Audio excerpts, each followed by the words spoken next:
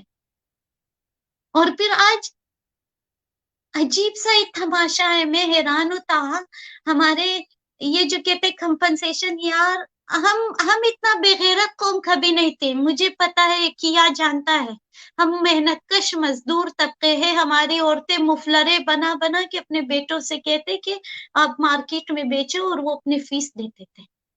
یہ کوئلے کے کان میں ہمارے آبا و اجداد کا خون ہے، ان کے ہاتھوں کے ہے.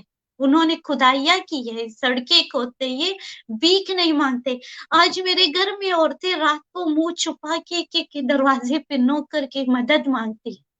آپ نے ہمیں بھکاری بنا دیا. ہم لوگ تو ایسے نہیں تھے، ہم غریب تھے، ہم محنت کش تھے، پر ہم تو اس کرائسس میں نہیں تھے کہ ہماری بچیاں جتنی ایکسپلائٹ ہوتی ہے. کیا بتاؤ اس شہر. بالکل بالکل Jalila, sexual exploitation and abuse ہوتا ہے وہاں پر. میں دیکھتی ہوں، میں وکیل ہوں. مت پوچھے تاہا کس سے بات کریں ہم. یہ پاکستانی قوم ہے نا، ان کو ہم لوگ برے لوگ لگتے ہیں.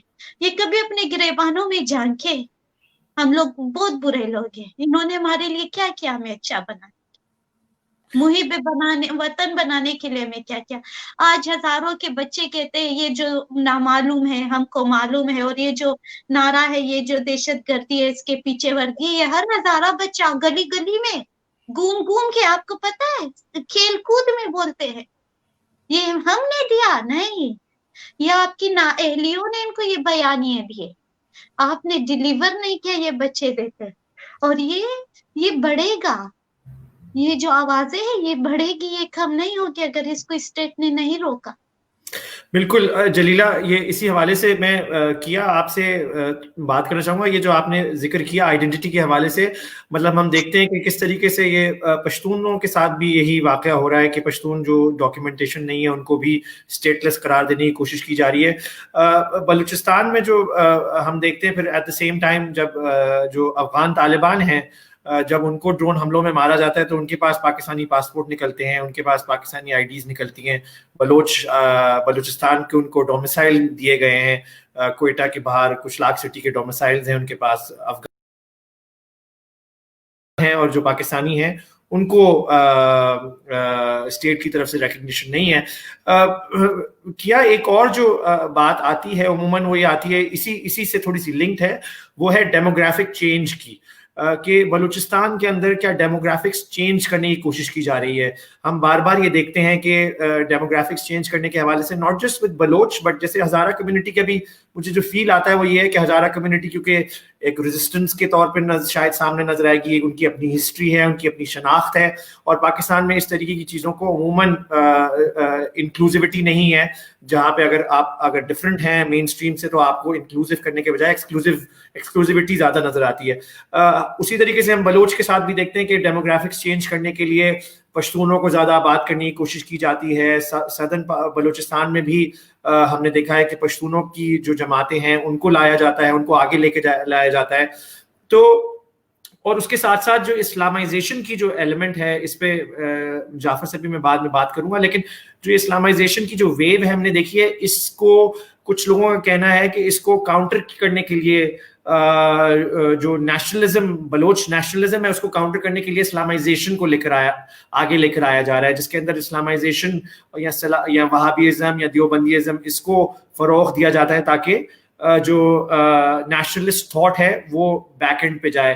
یہی ہم پشتون علاقوں میں دیکھتے ہیں، جس طریقے سے طالبانائزیشن ہوئی افغانستان میں، جس طریقے سے اسلامائزیشن ہوئی تاکہ پشتون نیشنلزم کو ختم کیا جا سکے، تو بلوچ نیشنلزم کو بھی اس طریقے سے ختم کرنے کی ہمیں سٹوریز ملتی ہیں، لوگوں کا یہ خیال ہے. تو آپ کے نزدیک کیا یہ ڈیموگرافکس چینج کرنے کے حوالے سے بھی ایک پروسیس ہے جس کا کولیٹرل ڈیمیج ایونچولی یہ ہوتا ہے کہ ہزارہ مارے جاتے ہیں، شیعہ مارے جاتے ہیں، دوسری کمیونٹی کے لوگ مارے جاتے ہیں جب یہ اسلامائزیشن اور ریڈیکلائزیشن بڑھتی ہے سوسائٹی میں؟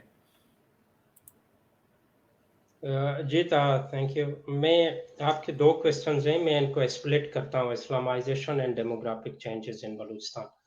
تو جہاں تک اسلامائزیشن کی بات کی جاتی ہے 2016 میں بلوچستان کے صوبائی وزیر داخلہ نے اس وقت ہمیں بتایا کہ بلوچستان میں کم از کم 5541 مدرسے دینی مدرسے آپریشنل ہیں، کام کر رہے ہیں، جن میں سے 3000 سے زائد کی رجسٹریشن نہیں ہوئی ہے، اور 234 ایسے مدرسے تھے جن کو according to the Ministry of Interior کہ جن کو برادر اسلامی ممالک سے مالی معاونت کی جاتی ہے۔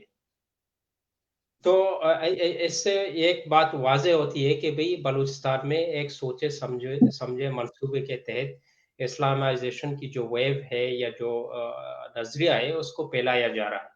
اس کے وجوہات کیا تھے؟ جو بلوچ کانفرنس تنظیمیں یا جو علاحدگی پسند تنظیمیں، ان کا ہمیشہ سے یہی موقف رہا ہے کہ بلوچستان میں بلوچ قوم رجحان کو یا جو بلوچ نیشنلسٹک ایک اپروچ تھی اس کو کاؤنٹر کرنے کے لیے بلوچستان کو اسلامائز کیا جا رہا ہے، بلوچستان میں یہ چیزیں پھیلائی جا رہی ہیں جان بوجھ کر۔ تو انہی مدارس میں جن کا میں آپ سے ذکر کر رہا تھا کہ 5541 مدارس بلوچستان میں، جن میں سے 3000 سے زائد رجسٹریشن نہیں ہے، وہاں پہ 1,29,927 اسٹوڈنٹ اس وقت زیر تعلیم تھے۔ 2016 کی بات ہے according to the Ministry of Interior. تو جن میں 5300 اسٹوڈنٹ جو تھے وہ غیر ملکی تھے۔ وہ کون ہیں، کہاں سے آتے ہیں، یہاں تعلیم حاصل کرنے کے بعد وہ کہاں جاتے ہیں، کیا کرتے ہیں؟ یہ وہی لوگ ہیں، ویسٹرن آرگنائزیشنز ہیں، باقی جو بھی ہیں تنظیمیں، انہوں نے باقاعدہ طور پر کہا ہے کہ بھئی یہ بلوچستان کے مدرسوں سے پڑھ کر افغانستان میں جا کے جہاد میں شامل ہو جاتے ہیں، یہ اس طرح کی ایکٹیویٹیز میں ملوث ہوتی ہیں۔ تو یہ ایک فیکٹر ہے بلوچستان کو اسلامائز کرنے کے لیے۔ ایک وجہ یہ ہے جو بلوچ قوم پرست ہیں وہ کہتے ہیں کہ بھئی ریزن یہ ہے کہ بلوچ قوم پرستانہ نظریہ جو ہیں ان کو کاؤنٹر کیا جائے۔ میں ایک اور بات آپ کو بتاتا چلو کہ جلیلہ صاحبہ بھی جو کہہ رہی تھی کہ جو سلیپنگ سیلز ہیں بلوچستان میں، ناٹ اونلی ان بلوچستان بلکہ پورے پاکستان میں، یہاں میں ایک بات آپ کو بتاؤں کہ جب تک نیشنل ایکشن پلان کو جنوبی اور شمالی پنجاب کے علاقوں مظفر گڑھ، ڈیرہ غازی خان، ملتان، وہاں پر مکمل معنوں میں امپلیمنٹ نہیں کیا جاتا، تب تک دہشت گردی کے خلاف یہ جنگ ادھوری رہے گی۔ آپ بلوچستان میں جتنے بھی آپریشن کریں، جتنے بھی لوگ ماریں، جو بھی کریں، اس عناصر کو ایلیمنیٹ کرنے کے لیے یہ ختم نہیں ہوگا جب تک آپ نیشنل ایکشن پلان کو صحیح معنوں میں پنجاب میں امپلیمنٹ نہیں کریں گے، کیونکہ جو سلیپنگ سیلز ہیں دے آر آپریشنل ان پنجاب۔ آپ بلوچستان میں آپریشن کرتے ہیں، ساؤترن بلوچستان میں بڑی نوعیت کے آپریشن ہوئے ہیں، لوگ ڈسپلیس ہوئے ہیں، بعد میں آؤں گا اس فیکٹر پہ، ڈیموگرافک چینجز پہ، کہ بہت سارے لوگ آواران سے، ڈیرہ بگٹی سے، کھیٹ سے، پنجگور سے ڈسپلیس ہوئے ہیں۔ تو it was part of the demographic change. لیکن اگر آواران میں آپ نے جس طرح کی آپریشن کی، اسی نوعیت کے ایک آپریشن آپ پنجاب کے جنوبی پنجاب میں کریں، میں آپ کو آج کہہ سکتا ہوں کہ یہ جو ہے دہشت گردی کا جو ہے عنصر پاکستان میں مکمل طور پر مٹ جائے گا، یہ چیزیں نہیں ہوں گی۔ سلیپنگ سیلز کی ہم بار بار بات کرتے ہیں۔ ستمبر 2016 میں پولیس نے سندھ پولیس نے شکارپور میں ایک دہشت گردی کا بہت بڑا منصوبہ ناکام بنایا، جس میں پولیس نے فائرنگ کر کے ایک دہشت گرد کو ہلاک کر دیا اور ایک کو زندہ گرفتار کیا۔ جو بندہ گرفتار ہوا انہوں نے باقاعدہ طور پر بلوچستان کے ایک نامی گرامی شخصیت جن کو ایجنسیوں کی پشت پناہی حاصل تھی، جس کو پیدا کیا گیا تھا وہ اسلامائزیشن پھیلا رہا تھا بلوچستان میں، اس کا نام باقاعدہ طور پر لیا گیا۔ کاؤنٹر ٹیررزم ڈپارٹمنٹ نے اس کے خلاف FIR کی اور اسی بندے نے 2017 میں بلوچستان سے الیکشن لڑا۔ اب ان حالات میں اگر آپ کہتے ہیں کہ بھئی ہزارہ کمیونٹی کے لوگ نہ مارے جائیں یا اسلامائزیشن کا جو ریڈیکل جو اپروچ ہے اسٹان سے وہ بلوچستان میں نہ پھیلے، یہ it's not possible۔ جہاں تک now coming to the second part of your question، demographic changes، Baloch قوم پرست خاص کر جو ہے بلوچستان نیشنل پارٹی مینگل، اختر جان مینگل کا ایک موقف رہا ہے کہ بھی بلوچستان میں